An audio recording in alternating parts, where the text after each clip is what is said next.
Hello, welcome to Here's the Story, a show that brings student affairs to life by sharing the authentic voices and lived experiences of those who are shaping the field every day. As part of the Student Affairs Now family, we're dedicated to serving and furthering people who walk the walk and talk the talk and do all the things we all do, serving students in student affairs and higher education. You can find us at studentaffairsnow.com or directly at www.studentaffairsnow.com. Here's the story, or on YouTube and anywhere you enjoy podcasts. We'd like to thank today's sponsor, Evolve. Evolve helps higher ed senior leaders release fear, gain courage, and take action for transformational leadership through a personalized, cohort based, virtual executive leadership development experience. I'm your host, Helena Gardner. I currently serve as the Director of Residence Education and Housing Services at Michigan State University. I live as a mom, a sister, a daughter, a friend, and a mentor. I'm with you today from the ancestral, traditional, and contemporary lands of the Anishinaabe, Three Fires Confederacy of Ojibwa, Ottawa, and Potawatomi peoples. The university resides on land ceded in the 1819 Treaty of Saginaw and is home to Michigan State University. And I'm here with my co-host, and I'm going to pass it to you. Hey, my name is Neil E. Galimo, PhD. I use the he, him series of pronouns, and I'm blessed to serve as the director of campus living learning on Texas A&M's sunny Galveston campus. Fantastic. And we have the honor today to be joined with, to be joined by, let me just say this, joined by, to have with us. I'm so excited. My good friend, Lindsay Christia. Lindsay and I met, I think it was just last year, at a senior housing officers institute. And what I loved about Lindsay when I met her in that space is that she walked in confidently. She had this bubbly spirit and she just gave really good energy. And as soon as we were like, hey, let's do a Here's the Story type podcast, one of the first people that came to my mind was Lindsay because I knew she had a story to tell. She had the energy to tell it, and we were going to just be blessed today with something going down today, Neil. And with that, I'm going to turn it over to you, Lindsay, to introduce yourself and let us know what you got. Yeah. Great. Well, good morning, everyone. Thank you again. Like Helena said, I'm just so grateful to be here. I'm ready to rock and roll. My name is Lindsay Christia, and I have the honor and privilege to serve as the Executive Director for Student Success at the first degree granting historically Black college and university, Lincoln University of Pennsylvania, where I oversee the departments of residence life and student life and development. I'm from Buffalo, New York, very proud Bills Mafia fan. But down here in these parts, I oversee all of our campus population, our residential community, all of our clubs and organizations, Greek life and social fellowships. I am overseeing the biggest and baddest campus activities board, and I serve as the primary advisor to our royal court. Is that a broken table behind you? That makes a lot of sense now? No, but my flag is, I had to decide, was I going to do the schools that I've worked at or was I going to have my Bills Mafia flag behind me? So it was a toss up. It was a toss up, yeah. But it is here. It is here. And so outside of that, this is what I do here on campus. I'm currently in my dissertation phase, aspiring to be like Dr. Neil over here at Morgan State University, where I am looking at how extracurricular involvement and leadership opportunities impact student leaders, identity development, mental health, and transition outside of the university. So wow. Just got a couple things going on. You don't look tired for what it's worth. So it's this filter. Zoom has so many new features and things like that. So I appreciate that. Tried very hard. Well, Lindsay, tell us the story today. Tell us the story. Yeah, and you know what? You said that to me in the beginning when I got this email, and it was so crazy. I was in the car, I was driving with my husband, and this email pops up to say, here's this opportunity. We want to bring you on. And I was like, oh my gosh, like little old me, like a story. And listen, if I could get this dissertation done, I'd be writing a book right now with all of the stories that we could possibly tell.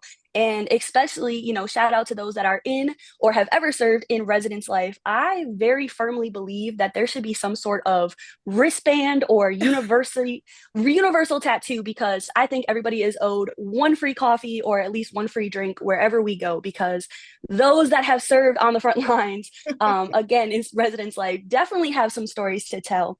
But when you said that to me the first time, I'm not gonna lie, I was a little taken back. Like, I really, I'm a note taker. I had to get in my journal and like, okay, a story, a story, a story. Like, what?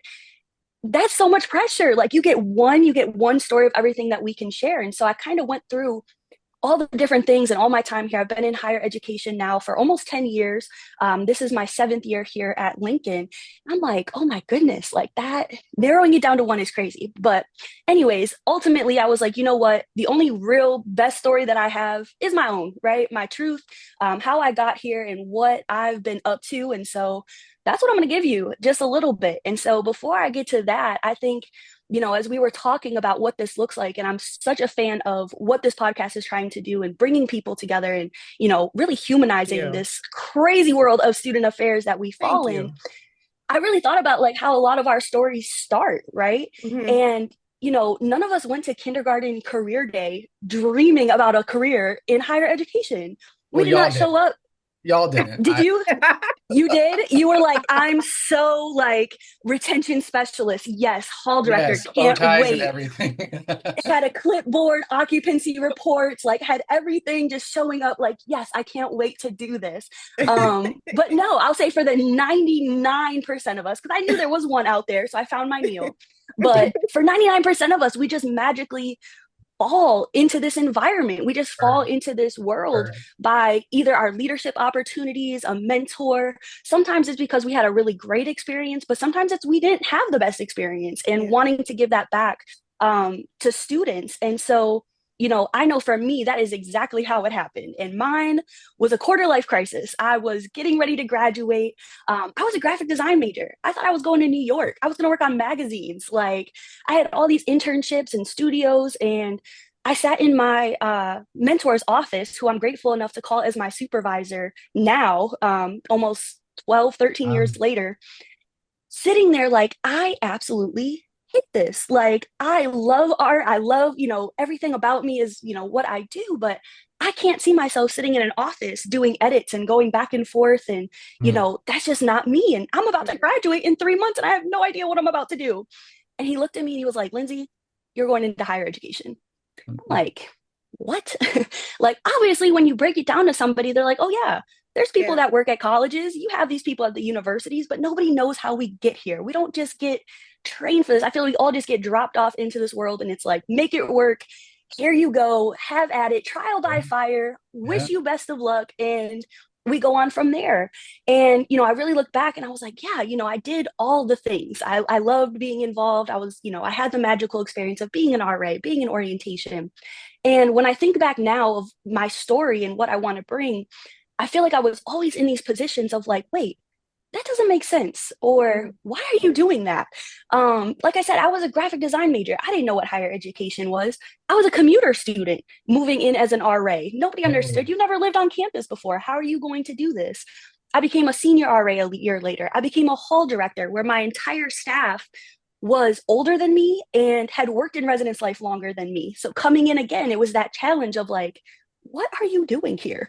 Very quickly became an assistant director before graduating my master's program. And again, I'm not here to do a little flex, right? But it happened so fast. And but sitting here thinking about, how did I really get here? And how has this whirlwind really shaped the way that I show up and even how I am in this position now? And, most recently, as I shared, I have the space where I am grateful to serve at the first degree granting historically Black college and university. I attend a historically Black college and university. I'm married to a partner who just finished at Tuskegee University with his veterinary medicine program. Shout out Dr. Chris. But, had all this support and all this love around me. And still I'm in a position, especially now, where people what are you doing here, right? What is this white woman from Buffalo serving in this population? And I'm very, acknowledge of the fact that I have not met anybody that is as forward facing, overseeing the Greeks, overseeing clubs and organizations and being on the foreground. And that could be a whole nother podcast, a whole other experience of Yeah. what that has been like. And like I said, I'm very appreciative because I know the opportunities that have been afforded to me. I know the privilege that comes with that. And I also know that there are people in my position that have sadly taken advantage of the opportunity to serve this community and create a lot of distrust. And so it put me in a position where I had a lot of ground to cover, right? I had to build relationships. And I, again, am faced with these obstacles of how do you show up? Why does this make sense? What does this look like? And what I really learned was don't think about what it looks like to others. I don't have to justify, does this mean, like, what does this look like? How does other people interpret my experience and where I show up in these spaces, right? And so outside of that and the physicality, and not in terms of my whiteness, but I'm 30 years old. I'm okay with saying that. I'm a younger, as me and Helena were talking about, even at this conference that we had met at last year for senior housing directors, I walk into the room and they're looking at me like, this student is lost. We're in the student. I had my varsity jacket on. My plane was late. I come into the room. Nobody's trying to make a seat. And I'm just like, all right, well, I'm going to take one right here. Because guess what? Sometimes if they don't leave you a seat, you got to make your own table. And that's just how I am, right? You have to get in where you fit in, but be proud that those experiences, those narratives can't take away from the light that you want to bring, right? Because guess what? We don't know how many people are still in darkness. And so for me, outside of what it looks like, outside of my identities of where I'm at, I'm always very conscious of how we show up in these spaces. And for me, it's standing on that positivity, it's standing on that creativity and innovation. And so much so, now that I've set the foreground a little bit about me, if I haven't scared you off just yet. I mean, you're making my knees hurt, but you keep going, keep going. I love it. No, because I think it's just so important. Like I said, I've always been so cognizant of how do I show up in these spaces? What am I bringing? What is the message that I'm leaving? But more than that, how are we not missing the moments? And so that is really the story that I want to bring today, because it's something that I really preach to my students, right? How do we show up? How do we craft these spaces where students feel safe, where they feel comfortable, where they want to come back again, and really building those relationships? And so one thing that I really, really drive into my students, so as I mentioned, I have founded our campus activities board here at Lincoln. We are known as the biggest and the baddest. And there is a standard that we uphold and that we really You better talk tough. You better talk tough. Listen, okay? Because they can take the recipe, but it ain't going to taste the same. And so okay? Because listen, whole nother podcast, whole nother time. But we take a lot of pride in how our students show up. And I always tell them, you're just not representing me, you're representing this department. And we always take so much pride in the fact that we represent our institution, right? And we're very big on telling our story here, which again is why I was so geeked of this is perfect. This is exactly what I want to do. And so when I train them, our students do all of our programming on campus, but really they are the front end of my office. And let me tell you, I have some pit bulls out there. They are very quick, like they call me Mama Lynn's, like Mama Lynn's is in a meeting. You can't go back there yet, right? Or what can I help you with? They try to triage, to try to save as much, commotion and things that are going on because we're a very busy office. But the one thing that I always drill home is that this should be Disneyland, right? I'm very big on putting the life into residence life and student life and development, especially now, right? We are facing some very tough times. Being in this field is really tough. Being a college student is really tough. My biggest priority is that when someone comes into this office, we are not aiding into a runaround or, we are able to help solve their problems. We are helped to connect them to somewhere else. And if at the very least, we are a friendly face that they say, hey, you know what? I'm still confused, but I really like them. I really liked coming in here and getting to know the students and, that environment that we create. So I'm always very big about that. And the one thing that I always tell them is you have to remember, you may have answered the same question 800 times, but the moment somebody else comes in to ask that question for the first time, you better act like that's the first time that you answered it, because that is that moment that you don't want to miss with that student. Well, guess what, y'all? I broke the first cardinal rule. So one day I'm in my office and, I think so many people can attest to just this feeling sometimes of suffocation. You're Mhm. going meeting to meeting to meeting, phones ringing, emails blowing off. You don't even know where your cell phone is. Lunch was 3 hours ago. We just get so thrown into the thrust of our day. And all we know is that we have a migraine by the end of it. And so it was one of those days where I'm running Yeah. around, I'm moving back and forth. I'm just going on vibes and wherever my Outlook calendar tells me I need to be. Yeah. And I get a knock at the door, and one of my students was like, "Hey, Mama Linz, do you got 5 minutes?" And, I was just kind of in that space again, like, yeah, I always tell them I'm always busy, but I'll make time.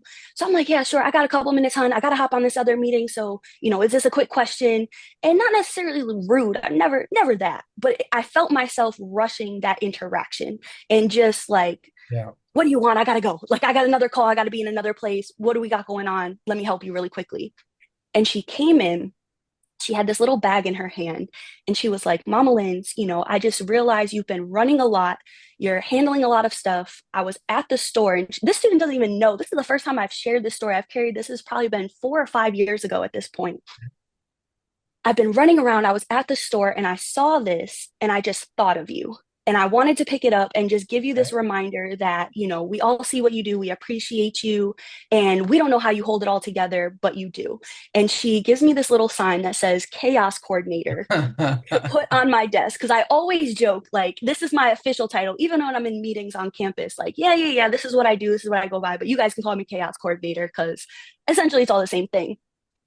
And I sat there at my desk and just this immediate gut wrenching guilt. And of course, in the moment, I'm like, oh my gosh, sweetheart, like, thank you so much. I appreciate it. Like, you didn't have to do that. Like, this means so much. She's like, okay, like, I'll let you go. Like, I just wanted to stop in. I close the door and I'm bawling. Not only because I'm a Pisces, I take everything emotionally. I feel things so deeply. But I felt immediate guilt. And I was just like, oh my gosh, like, you big fat jerk, you're sitting here and you're rushing the student, like, you're all just worried about what's coming next and all this stuff. And I broke my own cardinal rule about being in that moment and being cognizant of how we show up, right? And not taking advantage. And yes, we're only human. We're going to have hard days. It's not at all that we, aren't owed a minute of just like mental frustration or just moving about. And honestly, she might even see this, definitely plan to send it to her, but she's going to be like, I don't remember that at all. And it may have been worse to me, as I sometimes do and overthink, but I've never forgotten that. As it sits on my desk years and years later, I just, none of that other stuff matters. The emails are going to be there. If it's an emergency, somebody's going to get a hold of me. There's always going to be a next meeting, but you may never have that moment again. You can alter the way that somebody interacts with you and how they're going to come back in and how they felt in that moment. And it just was one of those things where I was like, along with me talking about how important it is to me to recognize how I show up and what I bring to the table, is just thinking about, again, our students, what kind of role model are we setting for them? What kind of example are they in the lessons that they're internalizing when they see us running ragged? Like, sometimes they call me revolving door because I might see them, hey, bye. I got students that sit at my front desk. Yeah, she's in a meeting. Yeah, she's in a meeting. Yeah, she's in a meeting. And that might be true. And that comes with the territory, at this level. Can't always get out of all of them. Sometimes I try, but not always is that the case. And they understand that. But at the end of the day, it's like, you have to take advantage when those moments happen, because that's what we're here to do. I didn't sign up. We are not robots that are just meant to answer phones and go to meetings. We're here for the students.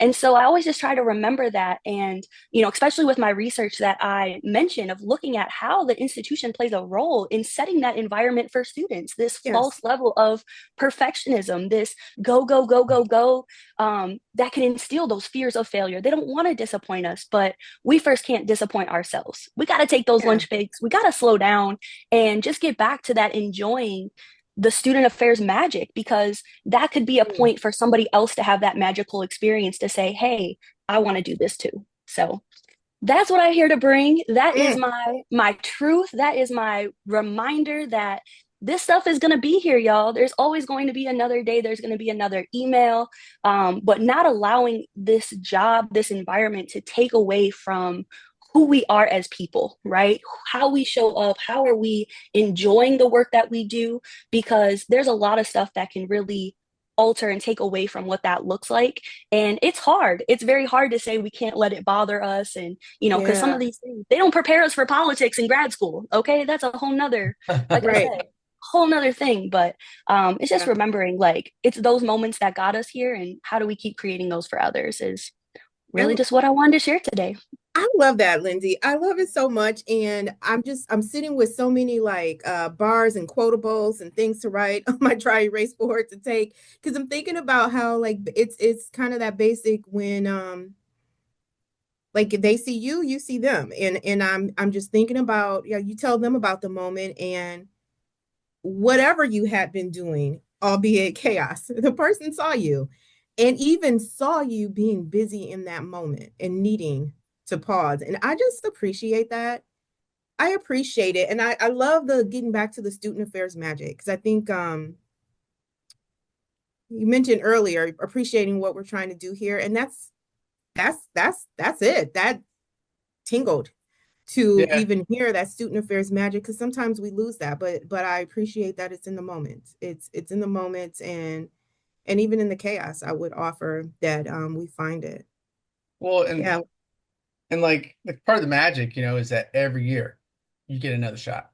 Like every every year. year, and God willing, every 4 to 5, you have a Hmm. whole new set. And Right. there's two sides to that, like you get a new set of people to like annoy and lead, right? And then, you know, but also like there's a repetition and they are all special. They're special snowflakes, and I don't say snowflakes as an insult. Like I live in Texas. If you get more than a couple of them together, they can shut down a city. So I get that. Hmm. Like they are special and different, but they have their problems aren't the same, but they rhyme. And Oh, it's so mm, easy to kind of fall into a groove. And but kind of that magic is that they don't let you. They don't really they don't let let you. you. And I tell students all the time, right? We cannot fight for your positions harder than you do, right? You get one shot at this. You have made it. I want you to fully enjoy whatever it is that you are doing. I get another chance. I can do this all again. I can make this go. And, I was actually talking to some of my advisors' friends about sometimes the grief that comes with losing students, Yeah, right? yep, Like you build these relationships and then you got to start all over. It's kind of like blind date every year. You got to yep. build this relationship. What's your favorite color? You're doing all of that. You get stuck in these cycles. And, going back to what my story is like, what do we want them to remember about us? Are they going to remember that Mama Lynn's was always in a meeting? Or are they going to remember when she said, you know what? I'm reclaiming my time. I need 20 minutes. I'm going to go out to my game room and I'm going to whoop some behind in ping pong and seeing me as that person because I can and I will. Hmm. And whoever wants the smoke knows that all they got to do is ask. And just sitting down and taking those 5 extra seconds. And I think it's hard because when we talk about this, it's always that, well, we don't have extra time, we don't have extra blah blah blah blah blah. And I, like I said, we have to make time. We have to make time not only for their sake but to really remember our why and being rooted in what it is that we're here to do. Because it's very easy to lose that. I know there's so many days where I'm just like, why am I here again? Like, what is, how does this all make sense? Like, oh yeah, yeah, yeah. I love them. I love them. I love them. I love this work. But it only comes if we make that priority because no, I don't want our legacy. I don't want the story to be, yeah, she was here, in and out, this and that. Like, no, we had the time to make that magic. And you know what? I don't think they'll think that. You might have like, we talked about that 1%, the Dr. Neils out there that might show us something Liars. different. Well, they But I forget mean, that this is what we wanted to do. yeah, And I always tell them, Yeah. you're yeah, in school to make your dreams come true and to yeah. be the next doctor, the lawyer, the next advocate, whatever that looks like. We did our time. I want to be doing Yes, this. Yeah. yeah, I do this on purpose. Like I say Yeah. that all the time. Like I do this on purpose. Can you believe that? I get paid to do this? on purpose. I have a joke with our employee relations person that like I got out the car today. That's kind of what we say when we see each other in the morning. Got out the car today. Good morning. Because sometimes I like to kind of play off the chaos. Sometimes the chaos can be a lot for us, the constant Yeah. meetings, the back to back, even that guilt you speak to when we can't pause to sit with it and our moment has to look sometimes like fleeting passing, um or the kind of the appropriate handoff. So not to go to the Yeah. other office, but like let me situate you with somebody who can take the time right now. Hmm. And Yeah. but Or what do even you a just quick like follow-up goes such a long way. goes Like, I didn't such a get to this long moment, way. but when I Yeah. get home, I'm gonna Yeah. send you that text. Hey, hon, I didn't get a chance to text with you Yeah. today, but I do Yeah. have some time tomorrow. I didn't forget about you. I didn't, Yes. it just, hey, you cared. Hey, you remember. And I'm so sorry, I Yeah. didn't mean to cut you off, but that No, is you but one. I'm a huge names person. I don't know what yeah, it is. I don't know where in my history I remember names. And I had that's somebody one time, wonderful. they're like, I I didn't think you would remember me. Like, and it Hmm. was so like, I don't know, just something about recognizing a name or remembering that. It's like I didn't feel like that was such a big moment or something. Like that's something that should happen, whether you're good at memorizing or anything like that. But Yeah. just knowing that I engaged with that student, and I followed up. But so many people know us as we walk around, like, "Hey, how you doing? How you doing?" My tagline, and I'm gonna get it on a T-shirt, a mug, living the dream. Living the dream. And it always gives a chuckle. And all my colleagues, they're like, oh, you guys always say that. But yeah, in some of those moments, it is to be a little funny because things are crazy. There is chaos, but it's because it's absolutely true. This is my dream. This is what I wanted to do, at least until I have another quarter life crisis. But I'm exactly because we're not at midlife. We're not at midlife yet. Okay, I refuse. But yeah, this is the dream. I love it though, because like I'm still sitting with you saying we got to put the life in the life. And that like I think in this season as a professional in community with campus out here in these streets in the world, I just a little bit that's missing, right? Like we are seeing a lot of the nuances and we say things like talk across difference, the differences in life are really highlighted right now in the ways things are moving, but are we truly living like in it like this energetic way? Are we celebrating the good times as much as the stuff takes up the space? And so it just really felt good to hear putting the life back in it just for myself on today. And today's a day off for me. So I'm just gonna say that out loud. It's a day off for me because you can't coordinate that chaos every day, but you can think about that good energy of putting a life into something. And that I think I don't know, I'll be vulnerable to say it hasn't felt like the life. Yeah. It hasn't And felt it's like that bubbly energy piece that is the part, like you said, that is the dream. It's exactly doing what I wanted to do. I'm in a role that I want it to be in. And some days it doesn't feel like living the dream. And I just like I'm not even trying to be cheesy. I am reminded right now to put the life back into the residence life, the student life, the just to breathe. Just to breathe. Well, and I and appreciate. go ahead. Go Oh, ahead. I'm so sorry. There's so many thoughts, and I just, oh my gosh, I wish we had all day. But it's just so many people say that, and I think not only for our students' sake, but even our other colleagues. And like I said, all of this work is hard. Being in student affairs, doing this work, and being in the servant leadership role is hard. But especially for those of us that are in, I have residence life and student life. We shut down the parties and throw the parties. Like it's just a crazy world to be in, depending on where they are, right? There's always nights and weekends. And I have to remind them that, not only of that human aspect, right? We're not robots that are answering calls and emails, but I spend so much of my life here. They see me more than my parents. They see me more than my God willing husband, right? Who allows me to be in the space and knows that if I'm home at 8, 9, 10 o'clock, it's because I was picking up popcorn and, pool noodles for some kind of program or event. And so just remembering that, like, yes, breathing that life. And I really appreciate because that was the one thing that I really wanted to, if leave with anything is how do we get that life back? But Yeah. it's a fine balance because as much as we try, and I don't believe in work-life balance, right? Especially with what we have, it's more of that integration. We do have to try a little bit harder because it's not always equal. We can't always just shut one off or the other. It's just we spend so much of our time here, and at the end of the day, we got into this to live, not Yeah. to just work and to serve, but to really live out all of those, again, that magic and those hopes and dreams. Yes. I mean, yeah, there's definitely times where I have to say, like, there's a reason I get paid for this. Like, there's a reason. If it was easy, we'd do it for free. Uh, but also like, I don't know We about ain't in that. it for the money. I was gonna say we well, ain't in yeah, it for the I'm saying, money. I know there's we a in it for the reason. free. I know we in it for the free, but you're right though. We're not in it for the money. The money complements it, and thank goodness it comes on time.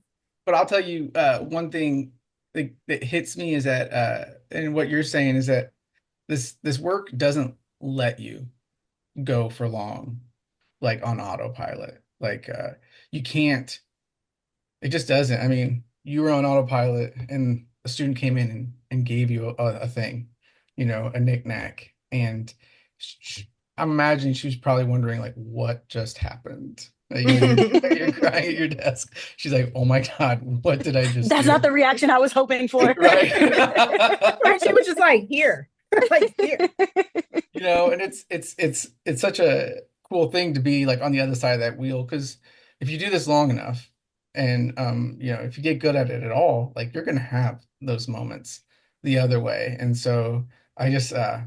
I love so much, Lindsay, like how vulnerable you were and how you just like named a moment that we've all experienced. And yeah, I don't know. I wish I could bottle your energy and Told you she was gonna bring some energy today. I told you. I yeah, I was told wrong. You're right. Yeah, and we're grateful for it. And I really thank you for sharing that story today.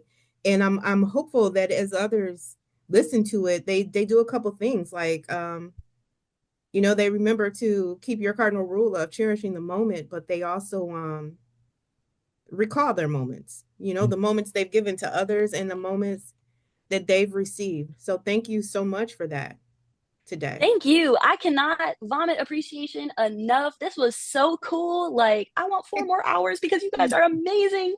But you summed it up perfectly. So if not for anything, that is exactly what I came here to do.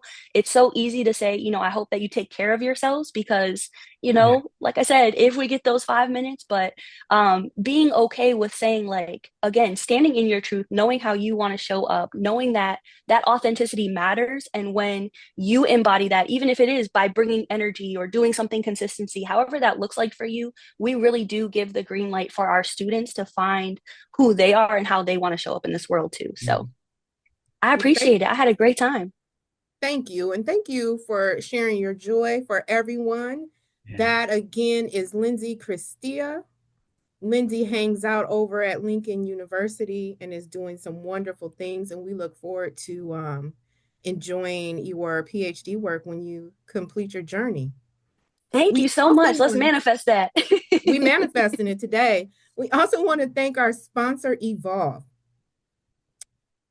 Are you a higher ed senior leader who is knowledgeable and deeply committed to transformational leadership, yet find yourself unsure and not as effective as you know you could be?